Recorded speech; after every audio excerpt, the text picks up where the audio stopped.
Muito bem.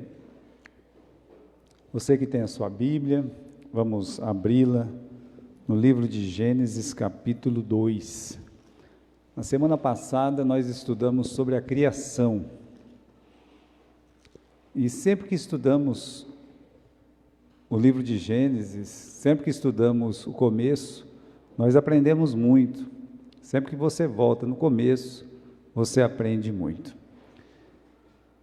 Capítulo 2, versículo 1 do livro de Gênesis, diz assim: Assim, os céus e a terra e todo o seu exército foram acabados, e havendo acabado no dia 7º a sua obra que tinha feito, descansou no 7º dia de toda a obra que tinha feito.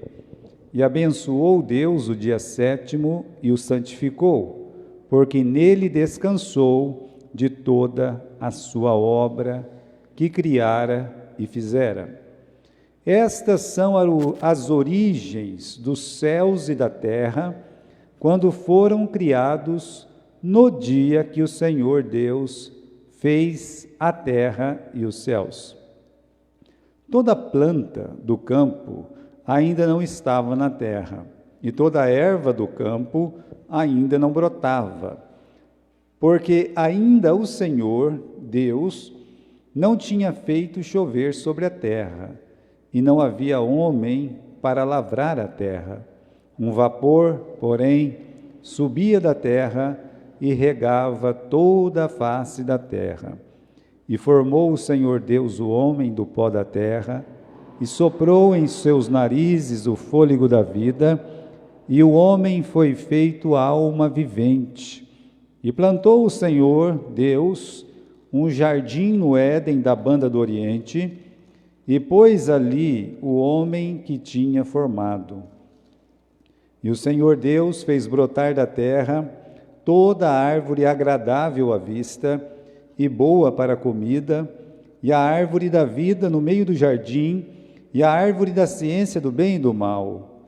E saía um rio do Éden para regar o jardim, e dali se dividia e se tornava em 4 braços. O nome do primeiro é Pison. Este é o que rodeia a terra de Avilá, onde há ouro. O ouro dessa terra é bom. Ali há o bidélio e a pedra sardônica. O nome do segundo rio é Gion. Este é o que rodeia toda a terra de Cush. O nome do terceiro é Idequel. Este é o que vai para a banda do Oriente, da Síria, e o 4º rio é o Eufrates. E tomou o Senhor Deus o homem, e o pôs no jardim do Éden, para o lavrar e o guardar. Hoje o que nós vamos estudar, tá?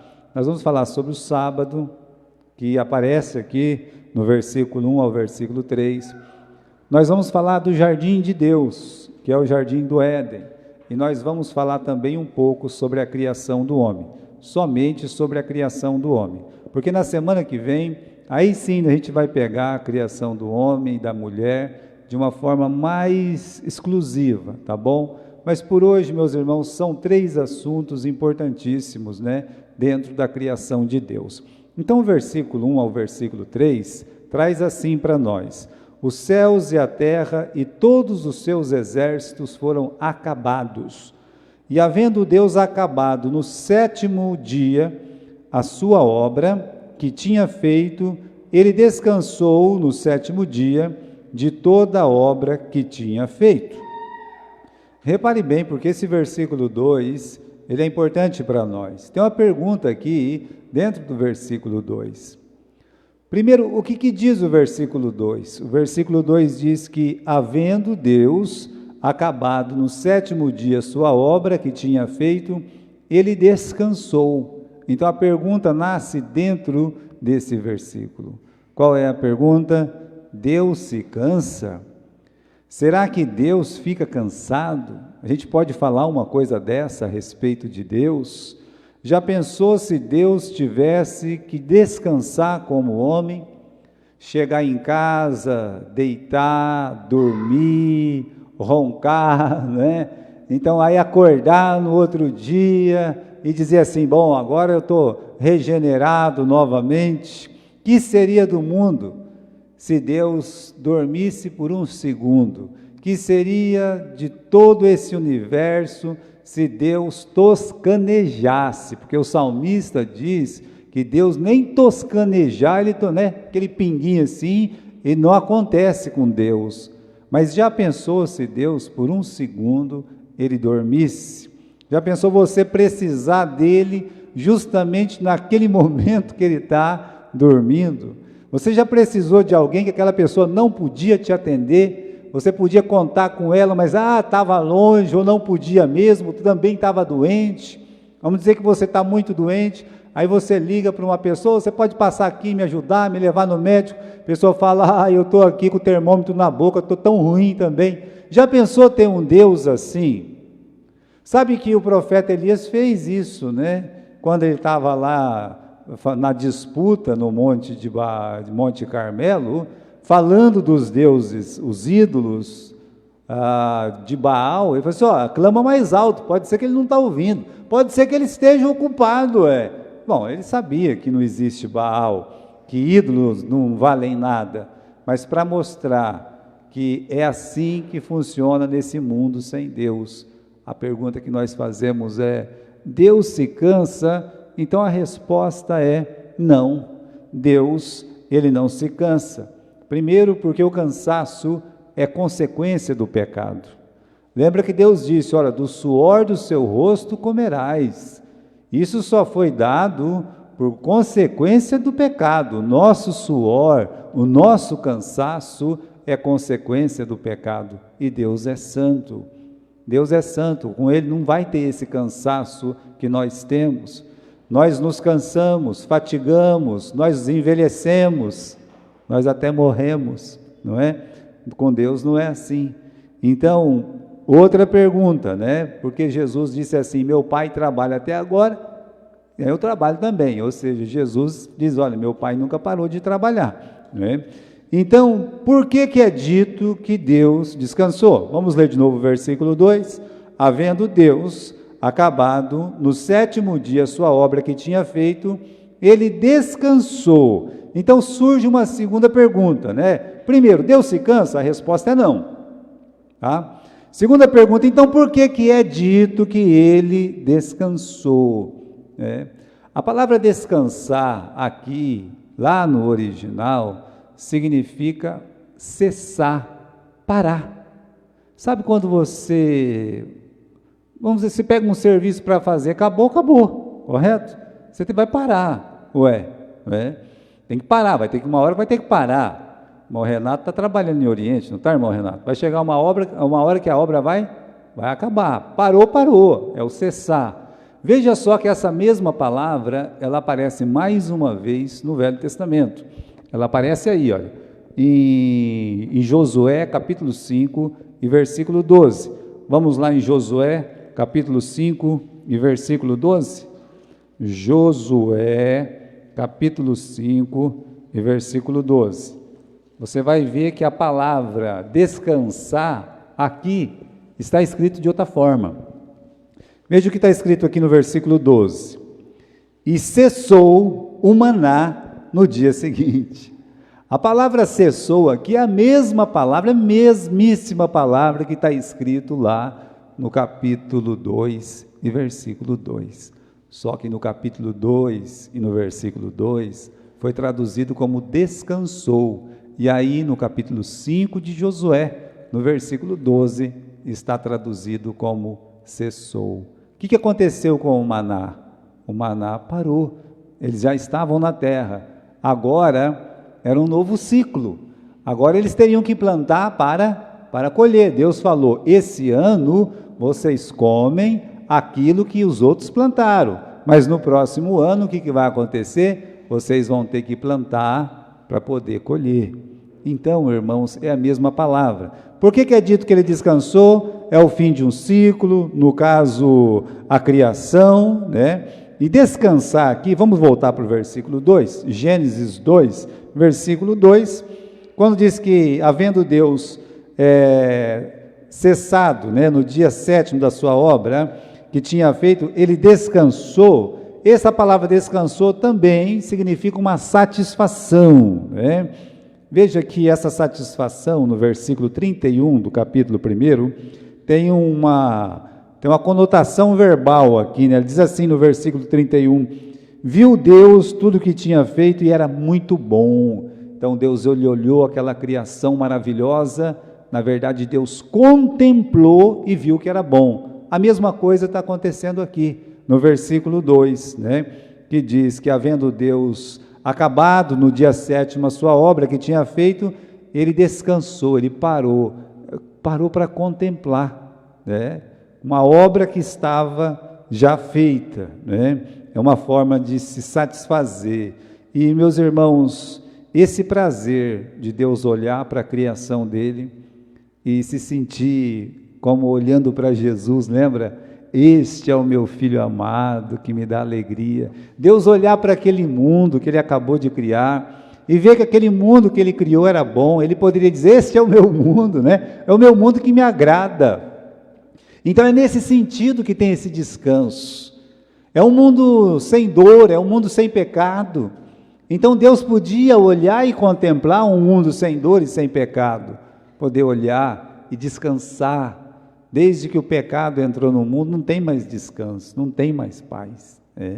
Mas naquele momento ele podia olhar para tudo e contemplar, ter essa paz. Como ele olhava para Jesus e podia dizer, me dá alegria. Então ele podia olhar para aquele mundo que ele acabou de criar, um mundo perfeito, né? E dizer, me dá uma alegria também, sem brigas, sem inveja, sem tristeza, sem mentira, sem ódio, sem violência, sem morte.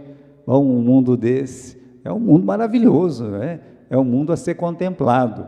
Agora, irmãos, veja o versículo 3, porque tem duas coisas que aconteceu aqui, né, nesse dia. A palavra de Deus diz que Deus abençoou o dia 7º e o santificou, porque nele contemplou ou descansou de toda a sua obra que tinha criado, que ele fizera. Então a palavra santificar significa separar, uma pessoa santa é uma pessoa separada. Então Deus ele separou esse dia, tá? Quando um crente lê isso, ele glorifica a Deus, tá? Sabendo disso. Já aquela mente carnal, ela pega e idolatra o que está acontecendo, né? Então, a gente tem que entender que essa santificação aqui, essa santificação, meus irmãos, ela não pode ser ontológica, como eles colocam os sábados, sabe? É uma santificação relacional. Até eu coloquei um versículo da Bíblia aqui, e esse versículo da Bíblia se encontra em Êxodo capítulo 3, versículo 5, tá? E diz assim, que Deus, quando Moisés, ele estava perto da sarça ardente, vocês sabem, o chamado de Moisés, né? Aquele momento que Deus chama Moisés. O Moisés, ele chegou lá e o que aconteceu? Deus disse o quê? Olha, não chegues para cá, Moisés, você não chega não, né? Tira o sapato dos teus pés, porque o lugar em que tu está é o quê? É uma terra santa.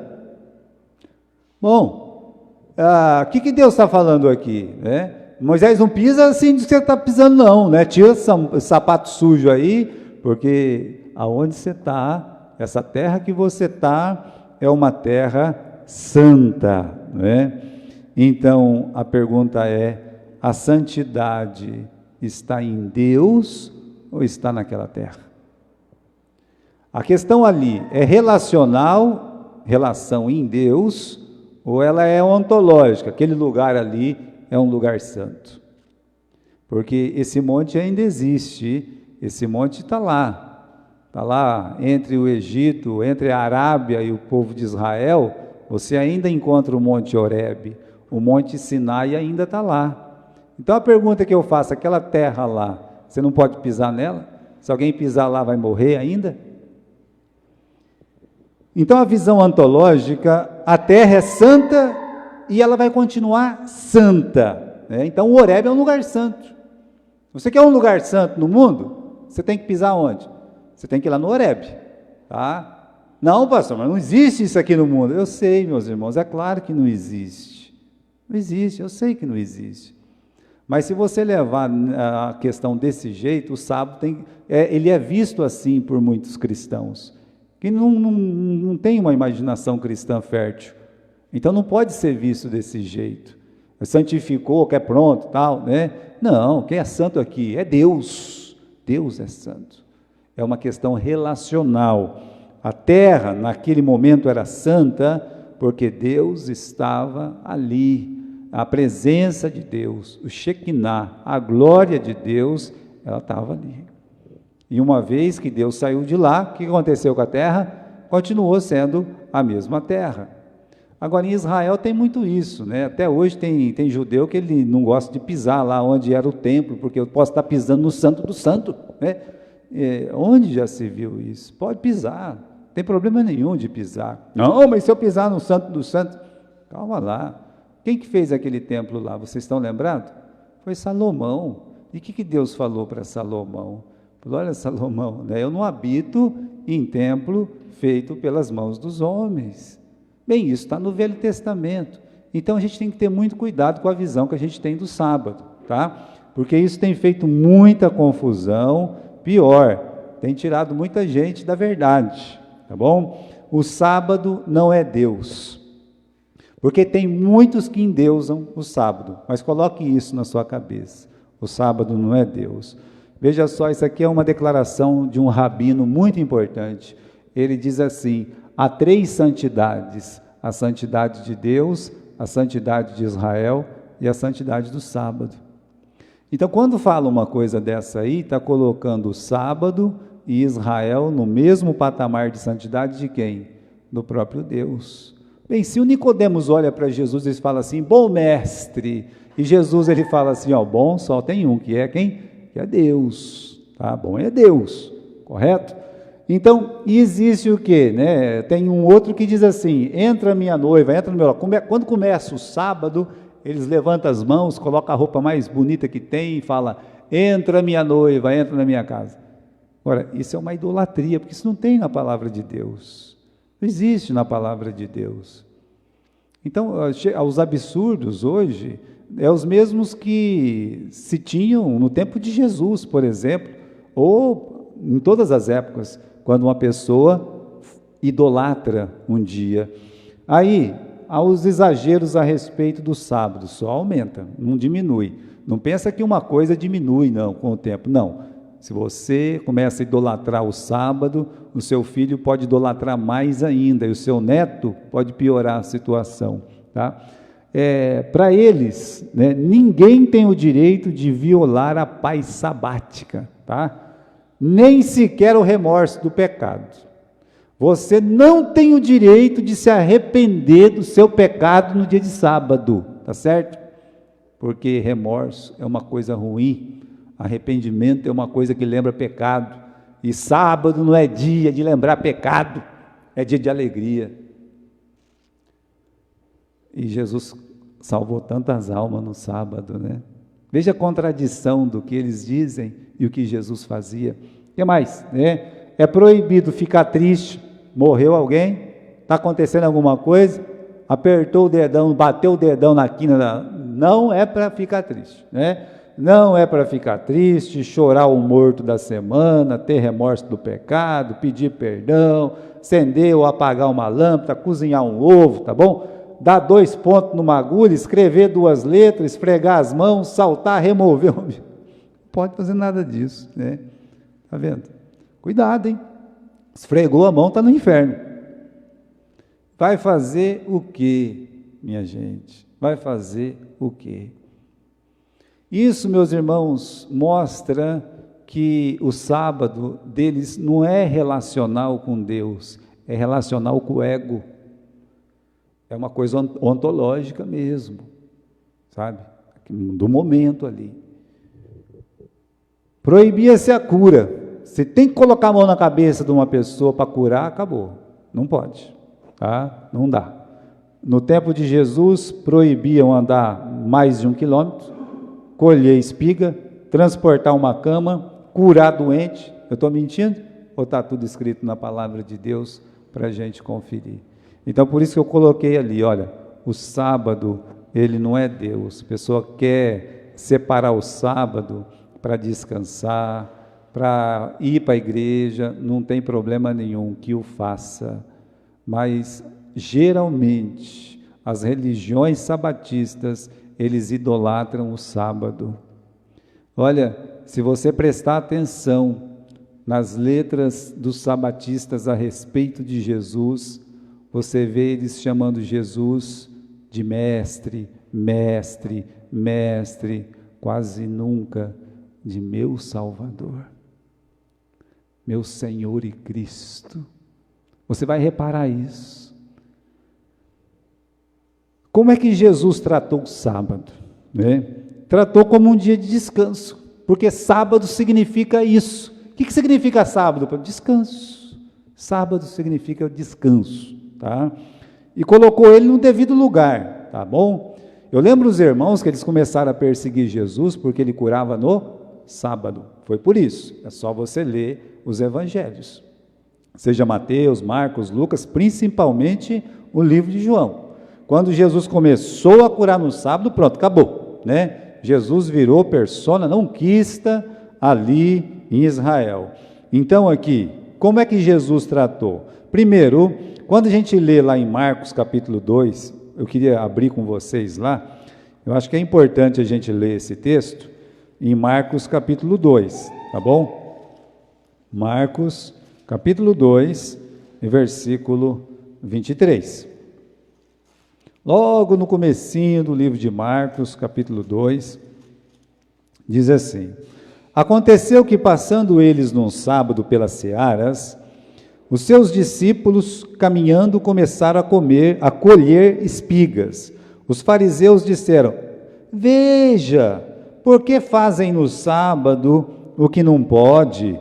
E Jesus disse: Vocês nunca leram o que Davi fez quando tinha necessidade e também fome, ele e os que com ele estavam, como entrou na casa de Deus, no templo de Abiatar, sumo sacerdote, e comeu os pães da proposição, dos quais não é lícito comer senão sacerdote, dando também aos que com ele estavam? E disse-lhes: O sábado foi feito por causa do homem, e não o homem por causa do sábado. Assim, o Filho do homem até do sábado é Senhor. Então, Jesus, ele coloca as coisas nos devidos lugares. Seus discípulos estavam com fome, passou por uma seara, pegaram umas espiguinhas lá, coitadinho deles morrendo de fome, passaram para a goela abaixo, estão comendo, deboiando, comendo as espigas. Aí chegou os fariseus: O quê? Isso é proibido fazer no sábado. Jesus, vocês nunca ouviram falar que Davi, quando teve uma necessidade, ele entrou até no templo? E olha, irmãos, para um judeu a coisa mais sagrada é o templo. Aí então Jesus disse: olha, o sábado, versículo 27, o sábado foi feito por causa do homem, e não o homem por causa do sábado. Deus não fez o sábado na sexta-feira e mudou, o homem no dia seguinte, não, O que aconteceu foi que Deus fez o homem e depois criou o sábado. E se fosse ver quem estava cansado e quem não estava cansado, quem que estava cansado? O homem que não estava, tinha acabado de ser criado, Como é que só tem um dia de vida e está cansado, Então isso não confere. Agora, irmãos, ele colocou as coisas no lugar. Olha, o sábado, ele não é mais importante que o homem, que o ser humano, não é. A segunda coisa que a gente aprende é que Jesus dá uma martelada no assunto. Está aqui quem que é maior que o sábado. O Filho do homem é maior do que o sábado. Então, o tempo que eles perdem de idolatrar o sábado, eu creio que deveriam estudar a vida de Jesus. Irmãos, o que Jesus curou no sábado, salvou almas no sábado. Olha no capítulo 3 e versículo 5 aí, versículo 4, Jesus perguntou: é lícito no sábado fazer o bem ou fazer o mal? Salvar a vida ou matar? E eles se calaram. Para você ver aonde chega a idolatria das pessoas. Teve um homem que entrou com uma mão mirrada, lá na sinagoga, E todo mundo ficou observando se ele ia curar ou não ia curar o homem no sábado. Se ele cura no sábado, ele é um herege. Esse era o pensamento deles. Quando, na verdade, todo mundo deveria estar orando para aquele homem que tem a mão mirrada ser o quê? Ser curado. Aí Jesus olhou e fez essa pergunta: eu posso? Jesus está dizendo, pode fazer o bem no dia do sábado? Será que a gente pode fazer o bem? Qual deveria ser a resposta dessas pessoas? Meus irmãos, você pode fazer o bem em qual dia da semana? Qual dia da semana? Nicolas, qual dia da semana o homem pode fazer o bem? Todos? E por que esses sabatistas tiravam o sábado para fazer? Não pode curar uma pessoa no sábado. Então, irmãos, volto naquela coisa, olha, o sábado ele não é Deus, tá?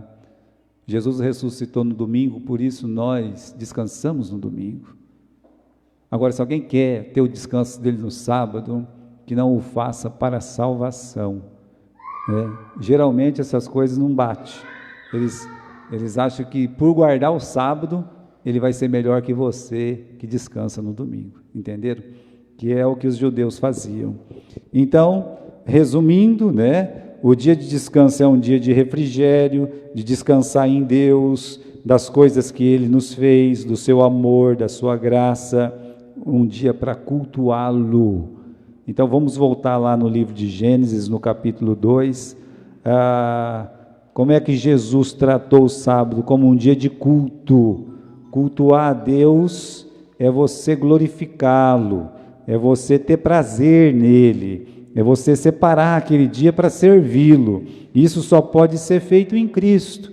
Não é? Cristo é o nosso sábado. Vinde a mim, vós que estáis cansados e oprimidos, e eu vos aliviarei, e encontrareis o quê? Descanso para as vossas almas. É por isso que Cristo é o nosso sábado. Cristo é o descanso para as nossas almas. E não vai ser diferente nunca para quem entregou a vida para Jesus. Nunca ninguém vai fazer confusão na mente dele, vai fazer ele idolatrar o sábado, para ele rejeitar a Jesus Cristo, a obra de Jesus Cristo. Agora, algumas curiosidades entre o primeiro sábado e a segunda aparição do sábado. Eu não sei se vocês sabem, mas o primeiro sábado aí, ele aparece no capítulo 2 e no versículo 2 no livro de Gênesis, correto? Agora, a próxima aparição do sábado acontece 2.400 anos depois. Vai aparecer quando Moisés tem 80 anos de idade. Por esse período passou Abel, passou Enos, passou Enoque, que foi arrebatado, deu tempo do Enoque ser arrebatado. Teve o dilúvio, Noé escapou, pisou na lama do dilúvio, saiu do dilúvio, você entende? Veio Abraão, Isaque, Jacó, José, mais umas outras gerações, até chegar Moisés, e em momento nenhum, nem quando Deus falou lá com Adão, nem quando Deus, ele falou com Abraão, ou com Noé, ou com José, Deus nunca disse, você vai guardar o sábado, hein? Senão você está lascado, senão você vai para o inferno, né? Você não vê isso acontecer. Agora, o chamado de Deus é uma coisa muito importante, vocês não acreditam? Agora, se fosse, meus irmãos, alguma coisa que pudesse nos salvar, o que salvou o Abraão, o Isaque, o Noé, ou qualquer um outro, é o mesmo que nos salva. O que nos salva? O sangue do Cordeiro. Está escrito lá no livro de Apocalipse. Estes foram comprados, pelo sangue de Jesus. Então, nossa compra, meus irmãos, não foi sabática, não.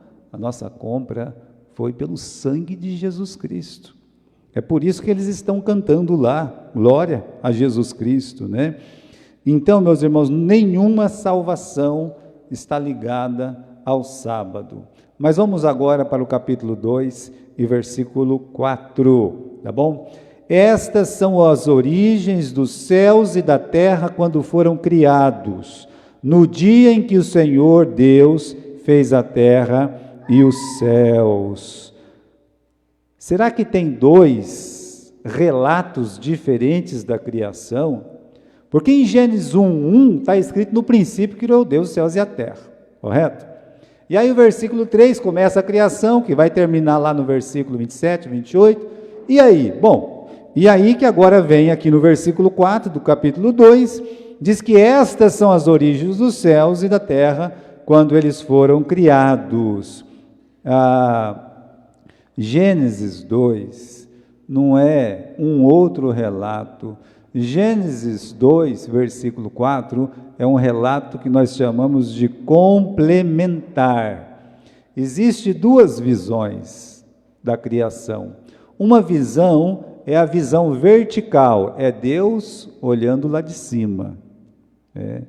Imagine você olhando lá de cima um mexicano. A pessoa não faz isso? O que você vê? Você só vai ver um chapéu, não é verdade? Não é isso? Você olhar lá de cima, você vai ver um chapéu. O que é isso? É um chapéu, né? Mas se você estiver de frente dele, você vai ver que tem um homem ali, né? Porque aí, tá certo, né? Tá com um chapéu na cabeça, tudo, mas a visão, ela é completamente diferente. Aqui, irmãos, o que Deus está fazendo? Não é que é uma visão completamente diferente, mas a primeira visão que Deus dá da criação é a vinda dos céus. É assim, é o vertical, é Deus mostrando como tudo se fez dentro da sua santa sabedoria, tá bom? É sob o ângulo do Criador. Em Gênesis 2, nós não temos a visão vertical, nós temos a visão horizontal. É como se Deus chamasse você e dissesse assim: fica aqui do meu lado, eu vou te mostrar como é que era a terra, eu vou te mostrar como é que eu fiz o homem, como é que eu fiz a mulher, eu vou te mostrar como é que era o jardim do Éden. Então, meus irmãos, as coisas estão sendo criadas aqui no capítulo 2 também. E elas criadas no capítulo 2, esse versículo 4, por exemplo, é muito parecido com o versículo 1 do capítulo 1. Não tem muita diferença. Só que enquadra tudo aquilo ali a partir do versículo 3.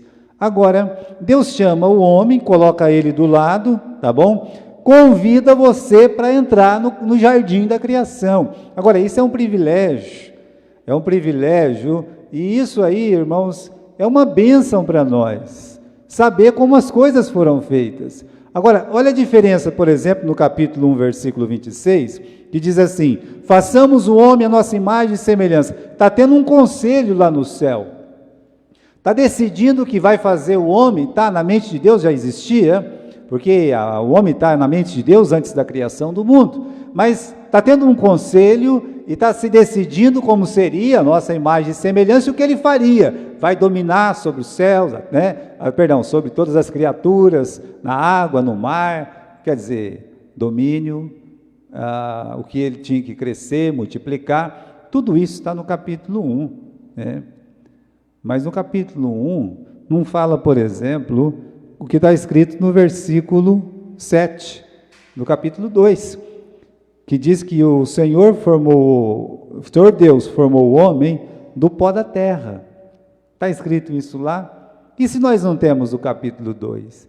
Então, uma é a visão vertical, a outra é a visão oriental. Capítulo 2, Deus pega você, coloca do ladinho dele e diz: olha, é assim que eu criei o mundo, é assim que eu criei o homem. Olha como é que era o Éden.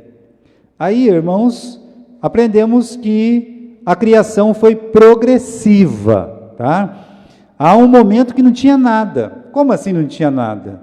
Bem, não tinha nada. Deus fez a separação das águas, né? Apareceu a porção seca e ele então trouxe aquela flora. Mas como é que era aquilo ali? Dá uma reparada no versículo 5. Toda planta do campo ainda não estava na terra. Não tinha. E toda a erva do campo ainda não tinha brotado. As coisas estavam acontecendo. As coisas estavam germinando de dentro para fora. As coisas estavam nascendo. E eu acredito até que estava nascendo muito rápido, rápido demais, né? E Deus estava formando. Então foi progressivo. Depois é que Deus formou o homem. Dá uma olhada no versículo 7. E formou o Senhor Deus o homem do pó da terra. Tá bom? Já vamos falar sobre isso depois. Agora, depois que formou o homem, que as plantas estavam germinando e crescendo, aí sim no versículo 8, plantou o Senhor Deus um jardim no Éden, na banda do Oriente, e colocou ali o homem que tinha formado. Está vendo só? As coisas estão acontecendo, as plantas estão nascendo, tudo está crescendo, e Deus forma o homem do pó da terra, e o homem está formado, e aí Deus cria um jardim e dá de presente para o homem. Então, irmãos, Deus, Ele convida o homem, né, a entrar no paraíso, tá? Deus convida o homem a entrar, Ele nos convida. Ele está dizendo assim: eu vou mostrar para você como é que eu criei, né? Então, Deus criou um lugar maravilhoso. Que lugar que é esse aí? Até vimos numa lição um pouco tempo atrás. Veja só o versículo 8. Plantou o Senhor Deus um jardim no Éden, da banda do Oriente, e pôs ali o homem que tinha formado. Então, irmãos, a palavra Éden, eu expliquei para vocês algumas semanas atrás. Éden significa planície, tá? E a palavra jardim é o que nós conhecemos como paraíso. Quando fala assim, jardim do Éden, na verdade, é um paraíso na planície. Havia um lindo vale, e Deus, nesse lindo vale, Ele criou um paraíso. É isso que Deus está dizendo, tá bom? Agora, essa palavra, paraíso, ela também tem um sentido de deleite, de prazer, tá? De delícia, para dizer para nós, em outras palavras, o que é esse paraíso. Então ficava assim, olha, Deus criou naquele vale um jardim. É a mesma coisa que dizer assim, ó, Deus, Ele criou naquele vale um lugar delicioso, cheio de deleites, onde só há prazer. É isso que Ele criou quando fez o Éden. Quando nós falamos o Éden, já lembra paraíso, já lembra, né? Já lembra o jardim de Deus, tá bom? Então, já vimos também que esse jardim, o paraíso, ele era maravilhoso por quê? Pelo seu visual. Aí no versículo 9, leia comigo: Deus fez brotar da terra toda árvore agradável à vista. Quando a gente estudar a queda, a gente vai ver isso aí. O quê? Todas as árvores do jardim eram agradáveis à vista. Não era só do conhecimento do bem e do mal. Aqui está dizendo que todas as árvores eram lindas, frondosas, frutíferas. Diz mais: e boa para a comida. Não é isso que está escrito no capítulo 3 também? Todas elas eram boas para a comida. E a árvore da vida no meio do jardim, e a árvore da ciência do bem e do mal. Então, era maravilhoso pelo seu visual. Primeiro, as árvores, os frutos, aí fala dos rios, aquele rio que saía, sabe? Esse aqui parece que é o mais bonito, né? O versículo 11, o tal do Pison aí, tá? O Pison, ele rodeia toda a terra de Havilá, e lá tem ouro, e o ouro dessa terra é bom, e ainda tem bidélio, tem pedra sardônica. Veja como era lindo, como era maravilhoso. Então, são árvores maravilhosas, são frutos maravilhosos, são rios maravilhosos, o ouro é bom, tudo é muito bom. Então, o jardim era maravilhoso pelo visual, mas o jardim também era maravilhoso pela sua pureza. Não tinha morte, não tinha tristeza, não tinha dor, não tinha pranto, né? Então, tem pureza ali, e pela paz, não tinha guerra, não tinha disputa. Então, assim que o homem sai desse lugar, tudo isso vai começar. mas esse é o jardim de Deus. Até tinha um desenho aí, né, que a gente colocou da outra vez. Olha, ali não tem morte, não tem tristeza, não tem dor, não tem pranto. Uma coisa assim você vai encontrar onde? Na Bíblia, por exemplo. Onde é que nós vamos encontrar outro lugar desse? Somente no livro de Apocalipse, quando é criado o novo céu e a nova terra. Ali não há dor, ali não há choro. Acho que é a Voz da Verdade, né, que tem aquela música, né? Morte e choro, nunca mais, né? Então é assim, eles cantam. A Voz da Verdade tem umas músicas que realmente faz vergonha para muitas outras músicas aí, que o povo grita e ninguém entende nada, né? Então, agora, qual é o propósito de Deus de criar um lugar desse? Já vimos como Ele criou, né? Pela sua palavra, já vimos exatamente com o modus operandi de Deus ali, né? Ele estava crescendo tudo devagar, teve o capricho de criar um jardim, teve o capricho de colocar o homem nesse jardim. Agora, qual é o propósito de Deus ao criar o paraíso? Final do versículo 8. Pois ali o homem que tinha formado. Qual que é o objetivo de Deus criar o paraíso? Colocar o homem dentro dele, para que o homem vivesse nessa delícia, nesse lugar de prazer. Deus fez aquele jardim para o homem, pronto, e acabou. É no homem que ele estava pensando quando ele queria criar aquele lugar, e ele, meus irmãos, colocou. O homem já estava criado, era só colocar o homem no mundo que ele tinha criado. Mas ele criou esse lugar, esse Éden aí, esse paraíso. Então é algo a mais para o ser humano que Deus colocou o Adão ali, tá bom? Então, irmãos, é triste saber, né, que tudo isso se perdeu por causa do pecado. Deus criou aquele lugar tão lindo, tão maravilhoso, e o pecado tirou o homem de lá. E aí a gente vive nesse mundo de pandemia aqui, tá? A gente vive num mundo de fome, de dor, de pranto, de tantas coisas ruins. E qual que é a notícia boa? A notícia boa é aquela que vem do Novo Testamento. A notícia boa é aquela que sai da boca de Jesus. Qual que é a notícia boa? É aquela que Jesus fala: olha, não se turbe o vosso coração, credes em Deus, credes também em mim. Na casa do meu Pai há muitas moradas. Se não fosse assim, eu não vou-lo teria dito. Vou preparar-vos um lugar, para que onde eu estiver, estejais vós também. Paulo fala assim, que esse lugar, ele é indescritível. Nem olhos viram, nem ouvidos ouviram, nem passou pelo nosso coração, o coração de ninguém, o que Deus tem preparado.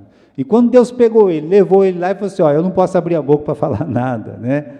Não posso falar, mas eu vi, né? Mas eu não sei informar vocês, porque não dá para escrever, é indescritível. Mas nós sabemos como é que é. Você sabe por que nós sabemos como é que é? Porque o Apocalipse fala para nós como é que é. É igual isso aqui que nós acabamos de ler. Você olha o final, é igual o começo. É um paraíso, onde as ruas são de ouro, onde não precisa nem de sol, nem nada. Por quê? Porque a luz de Deus é o nosso sol, é que brilha. Jesus Cristo habitando entre nós. Meus irmãos, o segundo paraíso é melhor do que o primeiro. O primeiro era bom, tá? Era um lugar de prazer, de delícia, mas o segundo é melhor ainda, muito melhor. É para lá que nós vamos.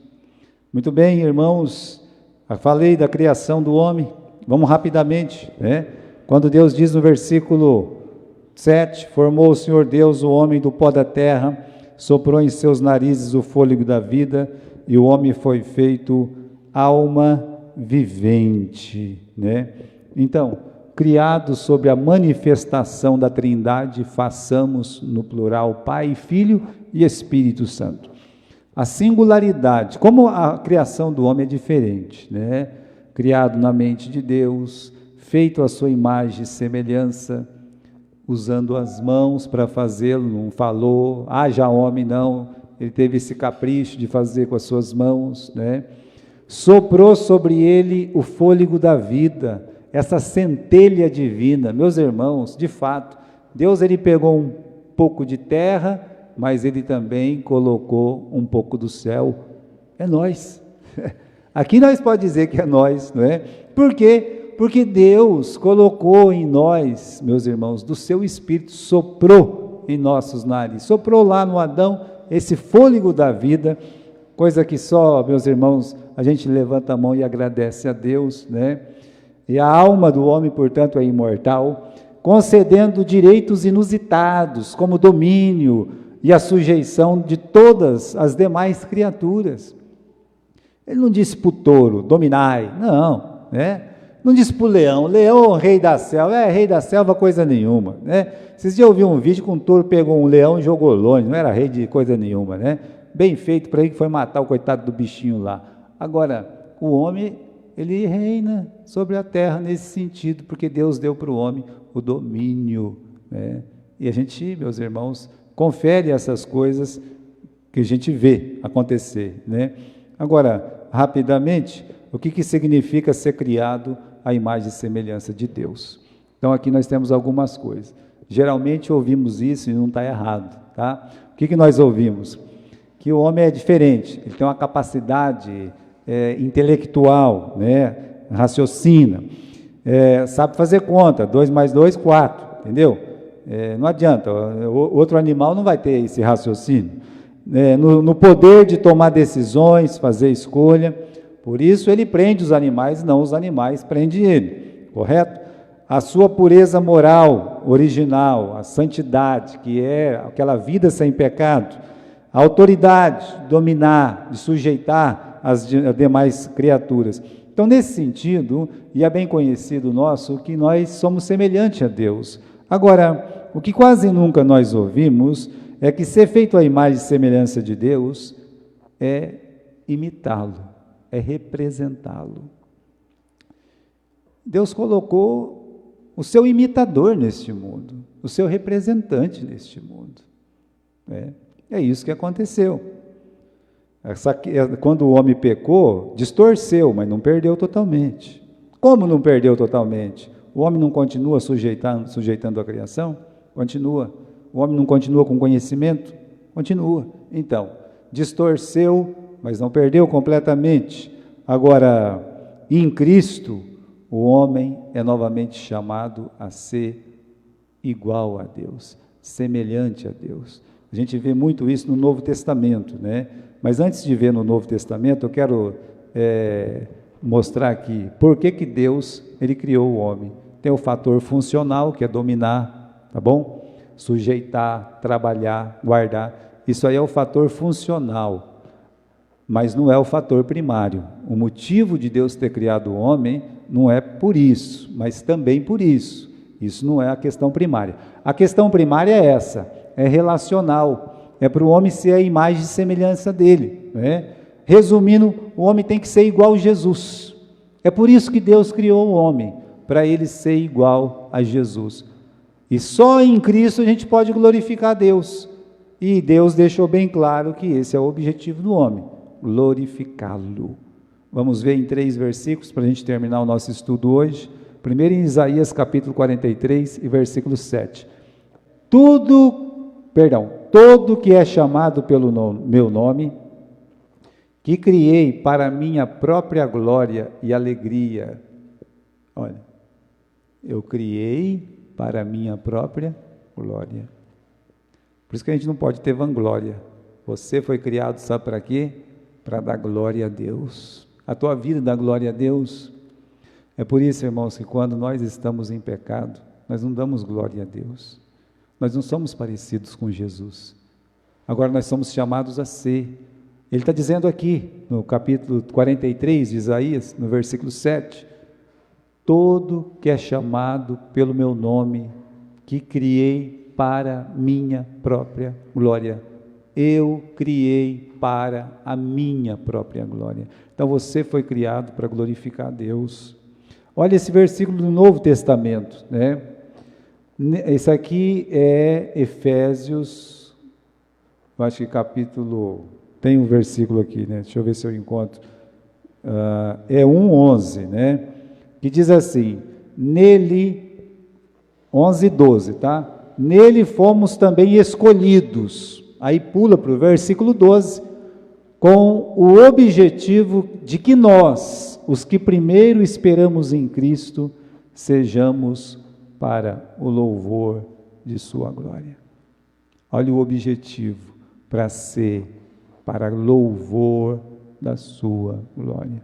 Você que é um cristão, você que está em Cristo, você foi criado para isso, para louvor da glória de Deus.